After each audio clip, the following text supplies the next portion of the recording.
May alam na naman ang kulot. Anong ginagawa mo dyan? Pasilip-silip ang nalalaman. Pagkain lang pala ang nasa isip at utak ng kanahang. Kinamay pa ang pagkain na may ulam. Wala namang pakialam. Inihaw ng tangkay ng gabi. Nakay sarap. Ikaw ay matameme. At lagyan ng sukang pakurat na may sili na kay ang parabang pag-ibig na hindi kaiiwan. Kaya wag mo nang patagalin dyan. Simulan na. For today's video mga kakulot. Kumalam na naman ang ating tiyan. Tumawag siguro si Haring Kalikasan. Hello. Speaking of Haring Kalikasan, I mean, pagkain yan galing sa kalikasan. Si Hari, pagkain galing sa kalikasan. Ang gulo mong kausap. That's why, tangkay ng gabi, nakay sarap ihawin. Kaya yan ang ating ulamin. Kaya hindi nagdalawang isip si Dong Kulot. At kinuha niya ang kanyang sandata na may eskibisyon pampabida. Pabida at nasa gabihan ng pabida. Si Kalag Pabida, halukan takaron. Pero napaisip ako, gabi kaya to?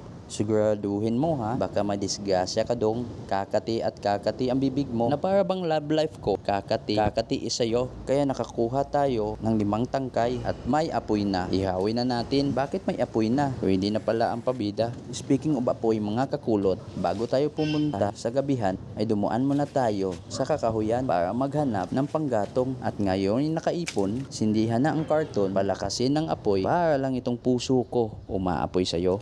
Balikan na natin ang inihawng tangkay. Sabi daw ni Haring Kalikasan, sunugin daw. Sunugin talaga. Like napagod ba? Kaya luto na ang lahat. Ilagay sa bangkok. Ang sukang pakurat, makalimutan ba? Ang siling kinuha ko kanina, pisilin mo na dong. Huwag mo lang hawakan ang sayo. Baka iinit siya. Well, ano bang hinihintay mo dong? Kainan na.